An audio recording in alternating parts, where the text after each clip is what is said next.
Maggie, thank you so much for your time today. I'm really excited to have you on. For the folks listening, this is the Inside Scoop, the podcast that interviews founders, investors, and operators around the inside stories, both analytical and non-analytical, of really what gets companies off the ground.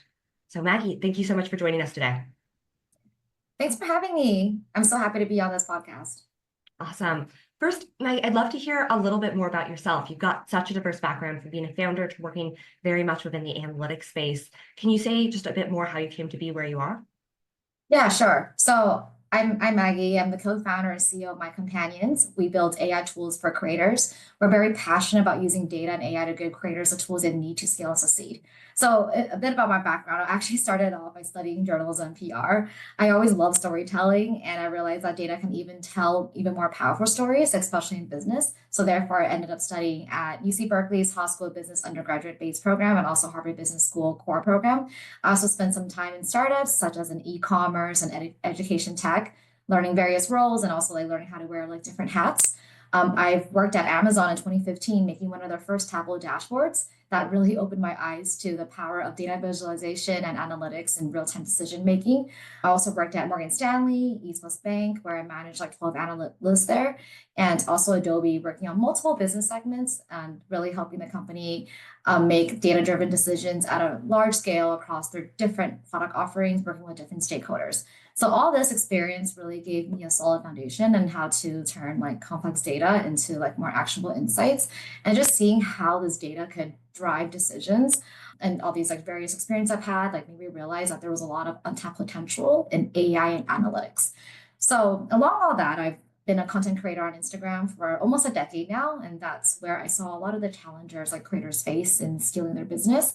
There also saw potential in automating fan engagement, just in like looking at my own DMs and also like discussing with my creator friends, and also see how like that can actually unlock a lot of direct monetization opportunities. So ultimately, all this experience, whether it was like analytics, corporate, startups, or understanding the creator space through my own experience and with my friends, it really led me to co-found MyCompanions. And so we're very excited to empower creators, like helping them optimize their businesses, grow their businesses using both AI and analytics. That's really interesting. And you've worked from the behemoths of company. I mean, we all have heard of Amazon. It's my local bookstore originally. Um, Now it's one of the largest companies in the world, to your own company. How do you find that how companies work with data differs depending on their size? Or do you find it differs depending on their size? Oh, it's a huge difference. And I think, yeah, so the main differences I would say is it really comes down to like data volume, like the technology stack companies use, and also the team structure. So, for example, in terms of like data volume, so large companies handle massive data sets that include from various sources because a lot of them use like different like vendors and just like different teams using different things. And it kind of requires very robust solutions, such as like bigger data lakes or distributed databases for to scale and like also just to like cross use it amongst the different teams there and to answer many different questions. Small companies, on the other hand, they have typically smaller database sets and they can use like more simple, like cost-effective like solutions. Yeah, and in terms of the technology stack, so like these large companies use like enterprise grade tools like Hadoop and Spark, and like where small companies could use like PostgreSQL or MySQL. And like my own company, like at my startup, we use PostgreSQL, whereas like in the other companies, we use like Hadoop, Databricks, and these like bigger solutions.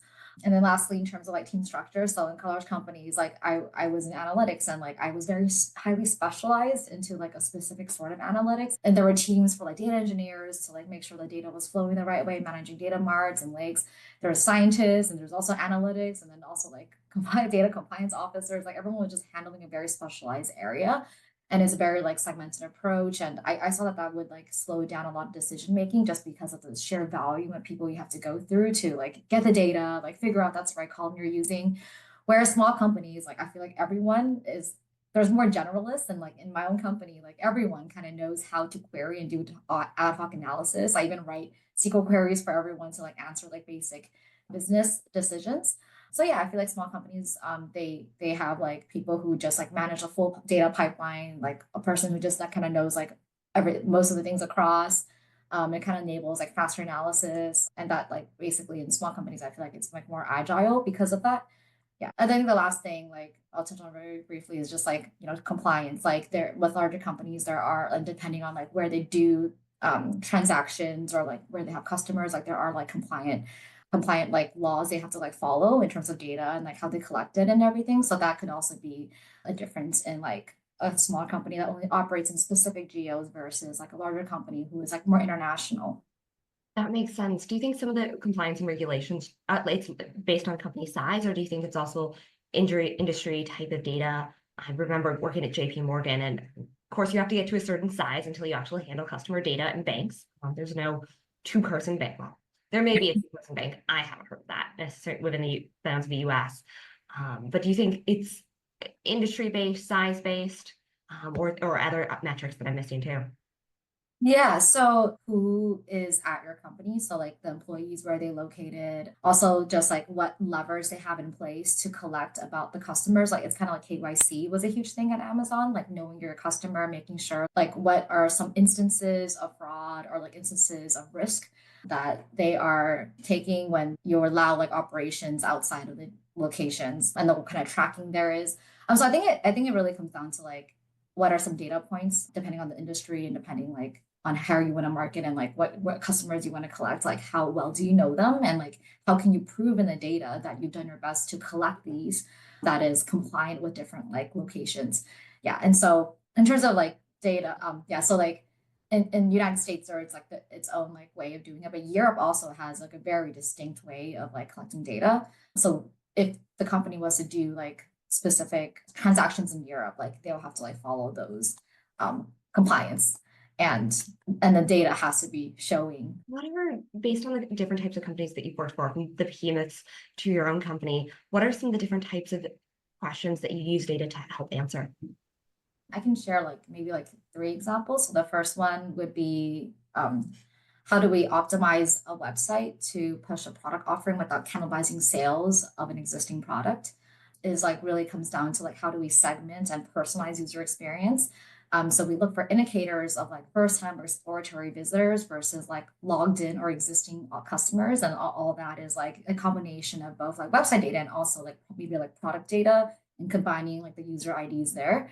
We have to look at indicators of customers being able to distinguish the product, like are they able to tell the difference between them? We have to also like look at A/B testing on like product placements, like is it at a place where people can see it, visualize it, see it, and is it accessible for these types of people? And then also like how do we like leverage like cross-selling and bundling? We look at like predictive analytics for purchase behavior. Very important is like source of traffic and like the customer journey between each flow. So like for example, everyone who looks on the website, but also like where they come from. So like whether it's from a campaign, it's SEO, it's like SEM, which is like paid search, if it's navigated over from somewhere else, if the affiliate or email. So it looking through that journey from like the source of traffic, and then what are the bounce rates, how are they like navigating throughout the website, and then also like monitoring conversion, including like the conversion funnel, so like the checkout funnel flow, and then like retention afterwards. So like that, those are like just like some of the things we look at when we think about like pushing a new product offering. And it's like very like data driven at like these like big companies, and we work with a bunch of teams just like talking about like why do we believe like this is the right way to do it, and like how we looked at something else, what's a better alternative to that. And after something like gets pushed out or like rolled out in production, we always look at the results of it, like a pre-post, accounting for seasonality, yeah, things like that. Another one is like how do we measure the effectiveness of pricing strategy throughout lots of different markets. So in some of the more my large corporations, I work with international teams as well too, and like a lot of the testing is done in US. But then we take the learnings from there. We also have to like go through this process of like localization and culturalization, as well as like a pricing strategy and how that differs between like different willingness to pay. So we actually look at data across like different markets, and we analyze existing data we have there, if any, and then if not, then we look at like other competitors there. We look at sales volumes, conversion rates, profit margins, really assessing financial performance like regionally. We kind of like try to predict LTV, but again, that's like like a really hard metric to kind of like go by, and we find that like it's a really good metric if a company can calculate it, but then like to really calculate LTV and like a new like geo could be somewhat difficult. Yeah, so we also do like A/B testing, price elasticity modeling to understand like demand sensitivity. We like benchmark it against like competitor prices. Are we like competitively positioning ourselves? And also like when other companies have like promotions, are we getting ahead of that? Or like if they have like new product updates and releases, are we getting ahead of that as well too? And like giving a competitive price. So typically we want to be a little lower than them, or we can do something where it's like if they're offering like a 7-day trial, we can offer a 30-day trial. Just to be like, oh no, credit card down, like come like try us out. So that's another like those are some of the data we look at when we look at pricing strategy amongst like other markets. The last one is like at MyCompanions, like one of the more challenging questions we've been tackled with is kind of predicting like what the content a user is most interested in and what their willingness to pay for is. So like at MyCompanions, we make AI tools for creators. We help them build their own AI business, automating fan engagement, and like also like helping influencers like monetize with their fans, like with their content they have online or like just like within their own space. And so we actually built a whole propensity model for monetization that analyzes like various data points, such as if the user has history of like how like they were talking to the bot or like how they navigate through like our platform. So like their interactions there, what they're talking about, like the time spent, engagement patterns, to kind of like predict what the user interests, so like what they're saying, whether if there's an offering being placed to them, if they buy versus not buy, and like why not, like a lot of NLP there. And so kind of like create like connecting all these like different like sources to kind of feel to get a feel of like what the person might want to see next and how much they're willing to pay for it. And we use a lot of like a huge data off. We have like hundreds of thousands of like records of like data here, but where we're like querying and really trying to find like the best like monetization thing. And of course, there's like a value that makes sense, but it also was like, is this influencer okay with this? Because ultimately it's their business. But we always have recommendations that are like data driven. First, thank you. That was wonderful. You've got such a broad history behind your usage of data from the behemoths to your company itself. How do you work to understand really what will drive somebody's behavior with each of these individual influencers? Because I imagine everybody's so curated with what type of content that they get and that they particularly specialize in. Do you notice that there's certain types of, you'll work with an influencer and you'll say, here's the 5 posts, or here's the type of content that this user likes, and that really specialized type of content? Or do you find that it's, hey, on average, most of your users like this type of content, so let's try to produce more of this specific type? Yeah, that's a good question. So I think there's like two things here. So the first one is that a lot of users specifically say what they want. And then for the ones that don't, we kind of just use like, okay, this is what the content that they've been using on their own social media platforms that have higher engagement and like fans like that kind of like just like more broad off. So we usually start with that. And then like when so that's like a more like proactive approach we have. And then the reactive approach is like when a user is like, I want to see this specifically. We like have like monthly updates with our influencers where we like go through, okay, like this is what someone wants, they've been saying. And the second part of it is that we actually have a new like AI like photo generation model. We have it on a few influencers right now, but it's like not, it's like kind of in pilot version. And so therefore, like when a user asks for anything specific, the AI model can actually generate that specific photo, photo with the influencer and like whatever those like very specific ways that the user wants it. So that one is like highly engaging, high monetization there, but it is AI photos, but we find that like that to be the most applicable to like a user experience. How did you decide to launch that product? Was it something where you had a specific data and an insight where we know this will be successful? Or was it something where qualitatively you'd interviewed a number of different users and said, you know what, I think based on some of the answers I'm getting, this would be a useful product?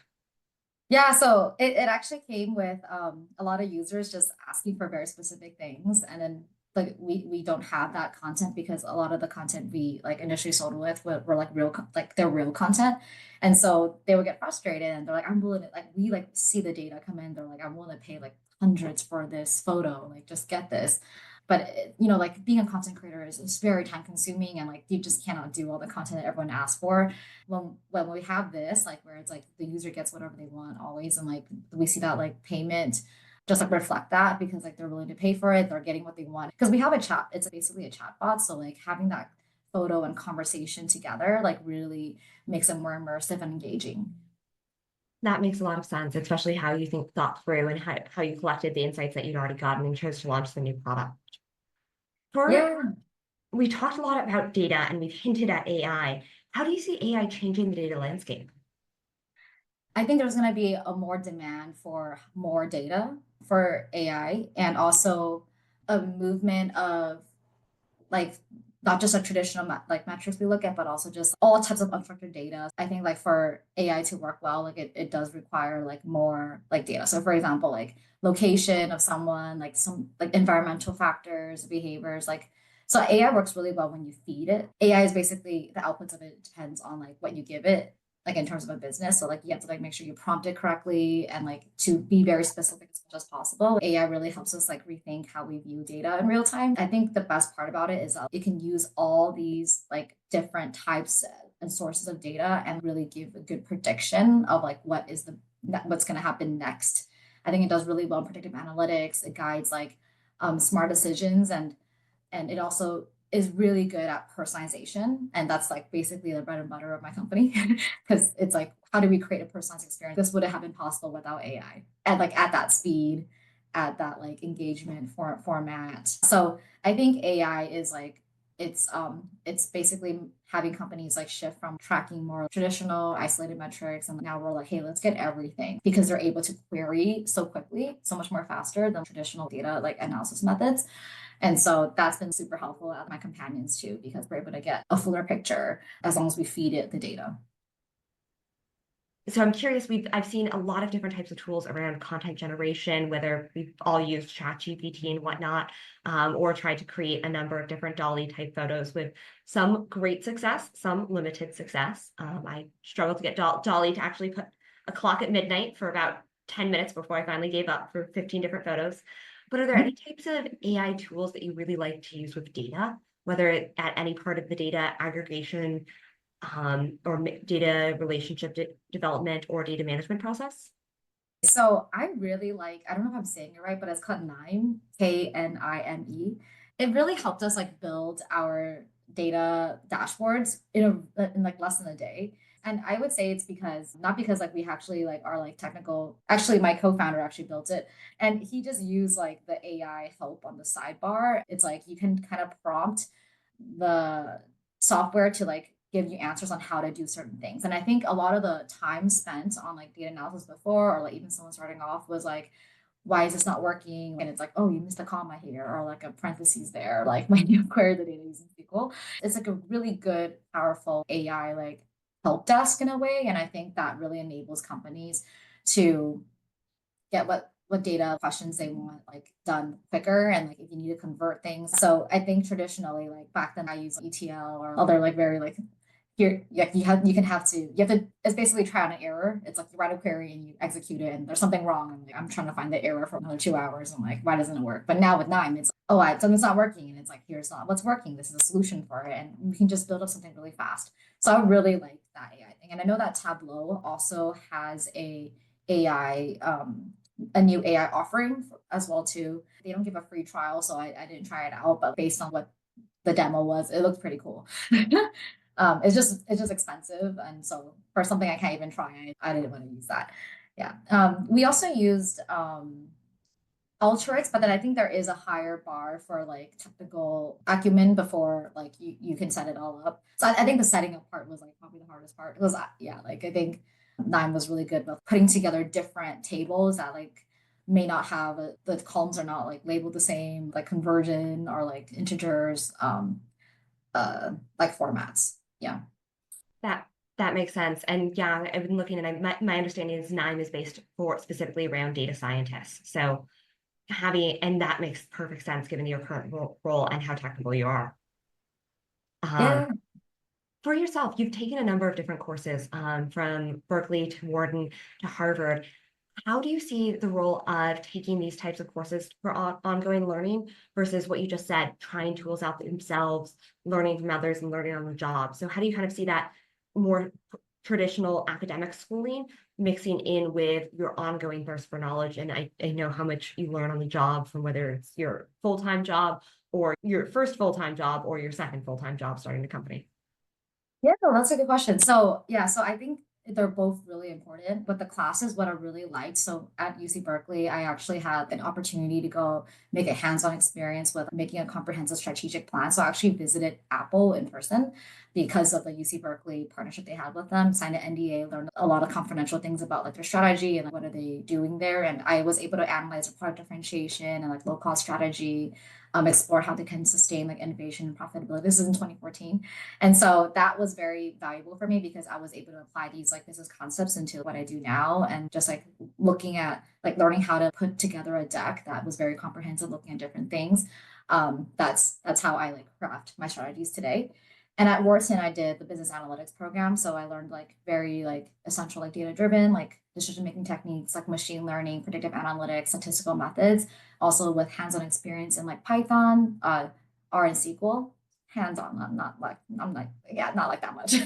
But like technical expertise have been very crucial for like making data decisions and also just checking work, understanding what can be put together in any analysis we do. Because like I think sometimes the question at work isn't like, oh, like someone asks you like first to pull these specific metrics and KPIs, but it's more about like, what does it actually mean and like how was this answered upon? And even if, for example, the conversion is high or conversion is low, but it's like, oh, it's because of other factors that are not as linear as it should be. So all this like experience with the the classes I've taken at these classes at Wharton was very helpful in being able to come together and do very like detailed analytics and predictive analytics and learn about the structure there.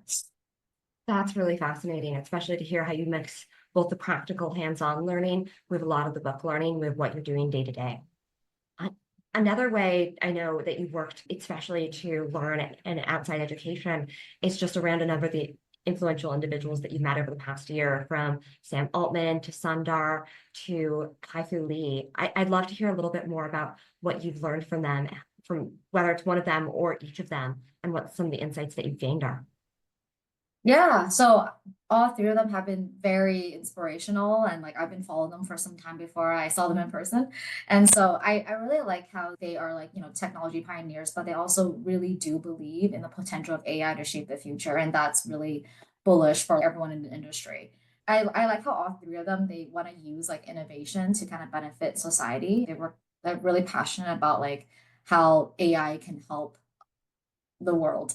I actually met Sam multiple times, and I think one of the first times I met him, one of the things was like I think like he was like getting interviewed by someone, and one of the things he was saying was like, um, yeah, there's always gonna be like pros and cons to things. Like, um there's like fear amongst AI of people, but like is it better or not? And one of the things he was saying was like, what if AI can solve like problems that humans cannot? Like it's going to be the next like medical breakthrough that will save like thousands of lives kind of thing. And so he talks a lot about AI, like just like solving global challenges. I think that's very inspirational to be thinking about what it can do. And I think that's really cool because I always feel like when you like learn outside of your own bubble or like what you're used to, it's very insightful. And I think like it should be like a collaboration. And I love reading his books too.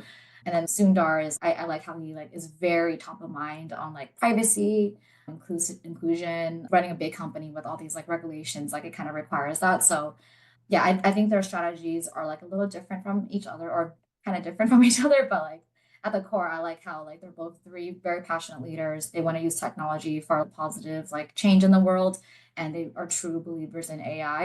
And like I think working in AI, that makes me feel really good about what I'm doing. And I think I think the world's gonna change. And I think people tend to overestimate the short term possibilities of these like the next tech, like the next like real revolution of things, but then they underestimate the long term effects. So like this is also happening like with the .com, where like people were like thinking like, oh, it's going to change drastically the world in the next 5 years, and it didn't. It actually changed like maybe 10 years after.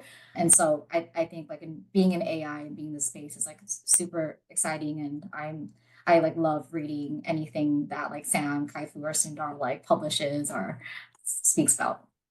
So one of the things you follow so many different thought leaders, and I love how you're constantly learning, whether it's from books, from other people, or from your own experience. What's the next thing you're really looking to learn for this year? Yeah. Yeah. So I actually am thinking about I've actually started on this, but I started like learning how to code with AI. I've been using Cursor AI to learn how to code. And I love how AI can just enable people to do all these different skills and in a very much more easier with less barrier. And so like I've held like technical roles in the past, like, you know, being in analytics and data science. At my startup currently, I'm more involved in like more like strategic and non-technical side. But I think by learning how to code will give me a deeper understanding of like how to do like more product development process, how to design a system. And my goal eventually is to build like a AI driven feature for my companions. And so, yeah, so that's like my goal next like few months to like be able to code something on my own using AI. So it's kind of cheating, but you know, it's okay. Eventually it's the 10x you'll become one of the 10x photos. Or that's what I'm starting to learn is that people, it's not cheating. It's if you don't start using it, you'll get out competed. Yeah, yeah, exactly. And I know that there's like companies out there, like Devin, for example, who they have like hundreds of thousands of people like using engineers who also leverage AI to code. And like also Sundar recently said in his, I think his earnings call was like over 25% of the new code at Google is actually being used by AI. So it's like if we're not using AI to code, I feel like we'll be behind. And so I always joke to my CTO that I'm like, oh, I can't wait to like work for you, be one of your engineers. Yeah, but I know I can't remember on top of my mind who which leader this was, but someone was also said, I think it might have been Sam, I'm not sure. I think he was being asked what's like the future of education and do we still need to go to school? And if there's one skill people should learn, what would it be? And he was saying you should learn how to code, not because if you ever need to use it for something, but just like learning how to do so, like the process of it and how things come together, formulating a process and system will be very good for like your intelligence. Yeah. That makes a lot of sense. So that's what one leader that you heard said. Is there anything you'd recommend going into 2025 to make sure people start learning to do? I think honestly, just using AI products more, like leveraging like ChatGPT, for example. Sam Altman fan here. Just exploring like different AI features. I think a lot of companies are rolling out a bunch of like cool, really cool AI features. And if people are scared of AI, like I would say, I hear you, but there's a lot of benefits to just using this technology to your advantage to like really help replace a lot of like manual processes. I think it's really going to change the way people live and learn. I find that I can be able to learn something like a lot faster with even like Google Gemini, right? Like if I search up something and it like instead of like looking at specific websites trying to find what I want, like Control F can only go so far, like with the context and everything. It's just so much more like time efficient to like have it summarized up front and then from there you can kind of like research more deeper into the high level overview that they offer you. So yeah, I would encourage people to like use more AI. Awesome.